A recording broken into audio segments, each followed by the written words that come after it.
আকাশবাণী আগরতলা স্থানীয় সংবাদ পড়ছে চন্দন লেখাপাল। এখনকার বিশেষ বিশেষ খবর হলো, মুখ্যমন্ত্রী অধ্যাপক ডক্টর মানিক সাহা বলেছেন, সম্প্রতি রাইজিং নর্থ ইস্ট ইনভেস্টার সামিটে ত্রিপুরায় 15,823 কোটি টাকা বিনিয়োগের জন্য 64টি মৌ স্বাক্ষরিত হয়েছে। জনজাতি কল্যাণমন্ত্রী বিকাশ দেববর্মা জানিয়েছেন, রাজ্যে জনজাতি অধ্যুষিত অঞ্চলে জাতীয় মানের 10টি আধুনিক পরিকাঠামো সম্বলিত আবাসিক আশ্রম বিদ্যালয় স্থাপন করা হবে। প্রধানমন্ত্রী নরেন্দ্র মোদী বলেছেন যে পহেলগামের সন্ত্রাসী হামলা ভারতের নারী শক্তির জন্য একটি চ্যালেঞ্জ ছিল এবং এটি অপরাধীদের জন্য মৃত্যুদণ্ড হিসেবে প্রমাণিত হয়েছে। ঘরোয়া তৃতীয় ডিভিশন লীগ ফুটবল প্রতিযোগিতায় নিয়ম রক্ষার খেলায় আজ কদমতলী যুব সংস্থা জয়লাভ করেছে। আজ সন্ধ্যায় অতি ভারী বৃষ্টিপাতের ফলে রাজধানী আগরতলার বিস্তীর্ণ অঞ্চল জলমগ্ন হয়ে পড়েছে। এবারে আসছি বিস্তারিত সংবাদে। মুখ্যমন্ত্রী অধ্যাপক ডক্টর মানিক সাহা বলেছেন, সম্প্রতি নতুন দিল্লিতে অনুষ্ঠিত রাইজিং নর্থ ইস্ট ইনভেস্টার সামিটে উত্তর পূর্ব ভারতের বিভিন্ন রাজ্যের জন্য মোট 43 লক্ষ কোটি টাকা বিনিয়োগের সম্ভাবনা সৃষ্টি হয়েছে। এর মধ্যে ত্রিপুরায় 15,823 কোটি টাকা বিনিয়োগ করা হবে। এর জন্য সামিটে 64টি মৌ স্বাক্ষরিত হয়। আজ আগরতলায় এমিআর স্টক হোল্ডার্স কনসালটেশন প্রোগ্রামে তিনি কথা বলেন। মুখ্যমন্ত্রী অনুষ্ঠানে উপস্থিত ব্যবসায়ী প্রতিনিধিদের উদ্দেশ্যে বলেন, উত্তর পূর্ব ভারতের রাজ্যগুলির বিশেষ বিশেষ ক্ষেত্রগুলিকে অর্থনৈতিক উন্নয়নের জন্য সর্বাধিক কাজে লাগানো যেতে পারে। এর মধ্যে ত্রিপুরার ক্ষেত্রে পর্যটন, শিক্ষা, স্বাস্থ্য, আগর, বাঁশ ও রাবারের ওপর সর্বাধিক বিনিয়োগ করা যেতে পারে। অনুষ্ঠানে শিল্প ও বাণিজ্য মন্ত্রী শান্তনা চাকমা বলেন, প্রধানমন্ত্রী নরেন্দ্র মোদীর আন্তরিক দৃষ্টিভঙ্গির ফলে ত্রিপুরা সহ উত্তর পূর্বাঞ্চল দ্রুত উন্নয়ন ও প্রগতির পথে এগুচ্ছে। বক্তব্য রাখেন শিল্প ও বাণিজ্য দপ্তরের সচিব কিরণ গিত্তে, অধিকর্তা ডক্টর শৈলেশ কুমার যাদব। উপস্থিত ছিলেন ত্রিপুরা শিল্প উন্নয়ন নিগমের চেয়ারম্যান নবাদল বণিক, রাজ্য বহির্রাজ্যের বিভিন্ন ব্যবসায়ী সংস্থার প্রতিনিধিরা। জনজাতি কল্যাণমন্ত্রী বিকাশ দেববর্মা জানিয়েছেন, রাজ্যে জনজাতি অধ্যুষিত অঞ্চলে জাতীয় মানের 10টি আধুনিক পরিকাঠামো সম্বলিত আবাসিক আশ্রম বিদ্যালয় স্থাপন করা হবে। আজ নতুন দিল্লিতে জনজাতি বিষয়ক মন্ত্রকের সচিব বিভু নায়ারের সঙ্গে বৈঠকের পর মন্ত্রী শ্রী দেববর্মা একথা জানিয়েছেন। আজ বিশ্ব তামাকমুক্ত দিবস। আজ দক্ষিণ জেলার 163টি স্কুলকে তামাকমুক্ত শিক্ষা প্রতিষ্ঠান হিসেবে ঘোষণা করা হয়। দক্ষিণ জেলার মুখ্য স্বাস্থ্য আধিকারিকের অফিসে আয়োজিত অনুষ্ঠানে এই স্কুলগুলির প্রধান শিক্ষকদের হাতে শংসাপত্র তুলে দেন দক্ষিণ জেলা জিলা পরিষদের সভাধিপতি দীপক দত্ত, জেলার মুখ্য স্বাস্থ্য আধিকারিক ডক্টর জ্যোতির্ময় দাস। জেলার বিভিন্ন স্বাস্থ্য দপ্তরের উদ্যোগে পথনাটক, আলোচনা সভা, দেয়াল লিখন কর্মসূচিও আজ হয়। বিশ্ব তামাকমুক্ত দিবস উপলক্ষে আজ পশ্চিম জেলা স্বাস্থ্য ও পরিবার কল্যাণ সমিতির উদ্যোগে আগরতলার আইএমএ হাউসে সচেতনতামূলক কর্মশালার আয়োজনে উপস্থিত ছিলেন পশ্চিম ত্রিপুরা জিলা পরিষদের ভারপ্রাপ্ত সভাধিপতি বিশ্বজিৎ শীল, আগরতলা পৌর নিগমের কাউন্সিলর রত্না দত্ত। তামাকজনিত রোগ প্রতিরোধ ও জনসচেতনতা বৃদ্ধির লক্ষ্যে আলোচনায় অংশ নেন বক্তারা। বিশ্ব তামাকমুক্ত দিবস উপলক্ষে আজ ওমেন্স কলেজ এনএসএস ইউনিটের পক্ষ থেকে আগরতলা রবীন্দ্র শতবার্ষিকী ভবনের সামনে সচেতনতামূলক কর্মসূচির আয়োজন করা হয়। এনএসএস ইউনিটের পক্ষ থেকে তামাকের বিরুদ্ধে সচেতনতা গড়ে তুলতে লিফলেট বিলি করা হয়। আজ পশ্চিম জেলা আইনসেবা কর্তৃপক্ষের উদ্যোগে দেওছড়া নোয়াই একাডেমি এবং পশ্চিম নোয়াগাঁও কমিউনিটি হলে আইনি সচেতনতা শিবির অনুষ্ঠিত হয়। এই শিবিরে তামাকের বিরুদ্ধে জনসচেতনতা আরও বৃদ্ধির জন্য বক্তারা গুরুত্ব আরোপ করেন। ত্রিপুরা জার্নালিস্ট ইউনিয়নের দ্বিবার্ষিক রাজ্য সম্মেলন আজ আগরতলা প্রেস ক্লাবে অনুষ্ঠিত হয়। সম্মেলনের উদ্বোধন করেন সাংসদ রাজীব ভট্টাচার্য। ক্রীড়া ও যুব কল্যাণমন্ত্রী টিঙ্কু রায় অনুষ্ঠানে বলেন, সাংবাদিকদের উন্নয়নে সরকার বেশ কিছু সিদ্ধান্ত নিয়েছে। সাংবাদিকদের থাকার জন্য আগরতলা একটি আবাসন তৈরি করার উপর গুরুত্ব আরোপ করেন তিনি। পৌরোহিত্য করেন সংগঠনের সভাপতি প্রণব সরকার। বক্তব্য রাখেন সংগঠনের উপদেষ্টা সাজ্জাদ আলী, সহসভানেত্রী চিত্রা রায়, সাধারণ সম্পাদক অলোক ঘোষ প্রমুখ।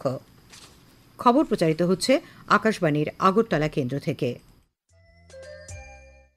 আকাশবাণীর সংবাদের আপডেট পেতে লগ ইন করুন www.newsonair.com এবং নিউজ অন এয়ার অ্যাপ এবং টুইটার ও ফেসবুক প্ল্যাটফর্মে এআইআর নিউজ অ্যালার্টসে।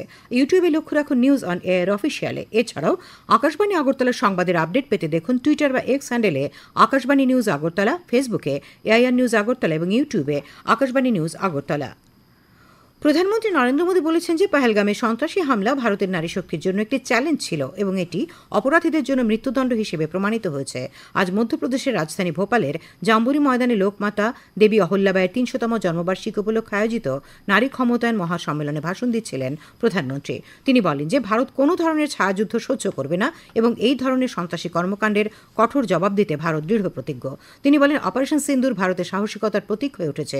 তিনি আরও বলেন যে দেশের 140 কোটি মানুষের স্পষ্ট বার্তা হল যে এখন গুলির জবাব শেল দিয়ে দেওয়া হবে। সরকারের জনকল্যাণমূলক প্রকল্পগুলির কথা উল্লেখ করে প্রধানমন্ত্রী লোকমাতা দেবী অহল্যাবাই হোলকারের আদর্শে অনুপ্রাণিত জনকল্যাণমূলক প্রকল্পগুলির উপর আলোকপাত করেন। देवी अहल्याबाई भारत की विरासत की बहुत बड़ी संरक्षक थी। जब देश की संस्कृति पर, हमारे मंदिरों हमारे तीर्थ स्थलों पर हमले हो रहे थे, तब लोक माता ने उन्हें संरक्षित करने का बीड़ा उठाया। उन्होंने काशी विश्वनाथ सहित पूरे देश में हमारे अनेकों मंदिरों का, हमारे तीर्थों का पुनर्निर्माण किया। প্রধানমন্ত্রী বলেন যে সরকার তার শাসন ব্যবস্থায় নাগরিক দেবভব মন্ত্র অনুসরণ করছে এবং নারী নেতৃত্বাধীন উন্নয়নকে জাতীয় অগ্রগতির ভিত্তি করে তুলেছে। তিনি বলেন প্রতিটি বড় সরকারি উদ্যোগের কেন্দ্রবিন্দুতে রয়েছেন নারীরা। তিনি আরও বলেন আজ কৃষি প্রযুক্তির মতো ক্ষেত্রে নারীরা নেতৃত্ব দিচ্ছেন। নমোড্রোন দিদি অভিযানের মতো উদ্যোগ তাদের মনোবল এবং আয় উভয়ই বাড়িয়েছে। তিনি উল্লেখ করেন যে বিজ্ঞান, প্রকৌশল, চিকিৎসা এবং বিমান চালনায় ক্রমবর্ধমান সংখ্যক নারীর কর্মজীবন চলছে। বিজ্ঞান ও গণিত বিষয়ে তাদের ভর্তির হার বাড়ছে। তিনি গর্বের সঙ্গে উল্লেখ করেন যে চন্দ্রযান ৩ মিশনের সাফল্যে ১০০ জনেরও বেশি নারী বিজ্ঞানী এবং প্রকৌশলীর অবদান রয়েছে। নারীদের জীবন সহজ করার জন্য সরকারের প্রচেষ্টার কথা তুলে ধরে প্রধানমন্ত্রী নলের জল, বিদ্যুৎ, এলপিজি সংযোগ, ব্যাংক অ্যাকাউন্ট এবং শৌচাগারের মতো মৌলিক সুযোগ সুবিধা নিশ্চিত করার জন্য প্রকল্পগুলির কথা উল্লেখ করেন। প্রধানমন্ত্রী আবাস যোজনার কথা তুলে ধরে তিনি বলেন যে দরিদ্রদের জন্য ৪ কোটিরও বেশি বাড়ি তৈরি করা হয়েছে, যার বেশিরভাগই মহিলাদের নামে নিবন্ধিত।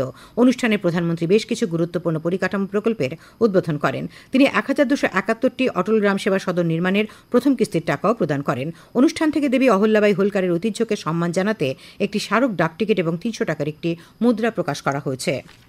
বিজেপি সদর শহর জেলা কমিটির উদ্যোগে আজ আগরতলা টাউন হলে রানী অহল্যাবাই হোলকারের জন্মের ৩০০তম জন্মবার্ষিকী উদযাপন করা হয়। অনুষ্ঠানের উদ্বোধন করেন মুখ্যমন্ত্রী অধ্যাপক ড মানিক সাহা।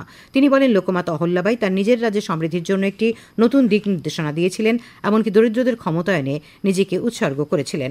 বিজেপির খয়রপুর মণ্ডলের উদ্যোগেও রানী অহল্যাবাই হোলকারের ৩০০তম জন্মজয়ন্তী উদযাপন করা হয়। উপস্থিত ছিলেন বিধায়ক রতন চক্রবর্তী। আজ সন্ধ্যায় অতি ভারী বৃষ্টিপাতের ফলে রাজধানী আগরতলার বিস্তীর্ণ অঞ্চল জলমগ্ন হয়ে পড়েছে। শহরের বহু রাস্তায় যান চলাচল প্রায় বন্ধ। পশ্চিম জেলা প্রশাসন সূত্রে জানা গেছে বৃষ্টির জল নিষ্কাশনের জন্য এই মুহূর্তে আগরতলা শহরে ১৩টি পাম্প কাজ করছে। মহকুমা প্রশাসন পরিস্থিতির উপর নজর রাখছে। এদিকে আজ সদর মহকুমা প্রশাসনের পক্ষ থেকে বলা হয়েছে গত দুদিনের বৃষ্টিতে জলমগ্ন এলাকায় মানুষের জন্য সদর মহকুমার বিভিন্ন স্থানে ৪টি আশ্রয় শিবির খোলা হয়েছে। বর্তমানে এই শিবিরগুলিতে ৯৩৯ জন আশ্রয় নিয়েছেন। এগুলি খোলা হয়েছে প্রতাপগড় ঋষি কলোনির প্রতাপগড় ইংলিশ মিডিয়াম উচ্চ মাধ্যমিক বিদ্যালয়, স্বামী দয়ানন্দ উচ্চ মাধ্যমিক বিদ্যালয়, আরেলা ঋষিদাস কলোনি এসবি স্কুল এবং অক্ষয় কুমার জেবি স্কুলে। বিষ্ণুপ্রিয়া মণিপুরী ভাষার পাঠ্যক্রম ও পাঠ্যপুস্তক প্রণয়নের জন্য আজ ৩ দিনের কর্মশালা শেষ হয়েছে। শিক্ষা দপ্তরের অধীন ককবরক ও অন্যান্য সংখ্যালঘু ভাষা দপ্তরের উদ্যোগে গত ২৯ মে শিশুবিহার উচ্চ মাধ্যমিক বিদ্যালয়ে কর্মশালা শুরু হয়েছিল। আজ সমাপ্তি অনুষ্ঠানে উপস্থিত ছিলেন ককবরক ও অন্যান্য সংখ্যালঘু ভাষা দপ্তরের অধিকর্তা আনন্দহরি জমাতিয়া। পৌরোহিত্য করেন বিষ্ণুপ্রিয়া মণিপুরী ভাষা উন্নয়ন উপদেষ্টা কমিটির চেয়ারম্যান প্রশান্ত সিংহ। ত্রিপুরা গ্রামীণ ব্যাংকের উদ্যোগে ওবিসি কল্যাণ দপ্তরের সহযোগিতায় আজ ১০টি স্কুলের ছাত্রছাত্রীদের মধ্যে ক্রীড়া সামগ্রী বিতরণ করা হয়। এই উপলক্ষে আগরতলার গোর্খাবস্তিস্থিত ওবিসি ওয়েলফেয়ার কার্যালয়ে আয়োজিত অনুষ্ঠানে উপস্থিত ছিলেন ওবিসি কমিশনের চেয়ারম্যান তাপস মজুমদার, ওবিসি কল্যাণ দপ্তরের সচিব তাপস রায়, ত্রিপুরা গ্রামীণ ব্যাংকের জেনারেল ম্যানেজার অনুপ কুমার সাহা। প্রাণী সম্পদ বিকাশ মন্ত্রী সুধাংশু দাস আজ খয়রপুরের আরকে নগরস্থিত পশু হাসপাতাল পরিদর্শন করেন। পরিদর্শনকালে মন্ত্রী হাসপাতালটিতে চিকিৎসা পরিষেবা সম্পর্কে খোঁজ খবর নেন। মন্ত্রীর সঙ্গে ছিলেন বিধায়ক রতন চক্রবর্তী। খেলার খবর।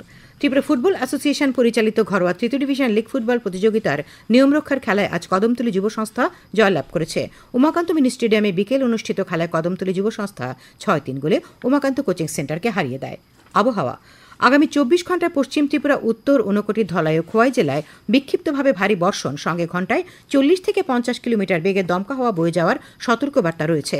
আগামীকাল তাপমাত্রা সর্বোচ্চ ৩০ ডিগ্রি সেলসিয়াস এবং সর্বনিম্ন ২৬ ডিগ্রি সেলসিয়াসের কাছাকাছি থাকবে। আজ দিনের সর্বোচ্চ তাপমাত্রা ছিল ৩৪.২ ডিগ্রি সেলসিয়াস এবং সর্বনিম্ন ২৬.৮ ডিগ্রি সেলসিয়াস। আজ সকাল ৮:৩০ থেকে সন্ধ্যে ৫:৩০ পর্যন্ত আগরতলা এবং তার আশপাশ এলাকায় বৃষ্টি হয়েছে ২০.৮ মিলিমিটার। শেষ করার আগে খবরের বিশেষ অংশগুলি আরেকবার। মুখ্যমন্ত্রী অধ্যাপক ড মানিক সাহা বলেছেন সম্প্রতি রাইজিং নর্থ ইস্ট ইনভেস্টার সামিটে ত্রিপুরায় ১৫,৮২৩ কোটি টাকা বিনিয়োগের জন্য ৬৪টি মৌ স্বাক্ষরিত হয়েছে। জনজাতি কল্যাণমন্ত্রী বিকাশ দেববর্মা জানিয়েছেন রাজ্যে জনজাতি অধ্যুষিত অঞ্চলে জাতীয় মানের 10টি আধুনিক পরিকাঠামো সম্বলিত আবাসিক আশ্রম বিদ্যালয় স্থাপন করা হবে।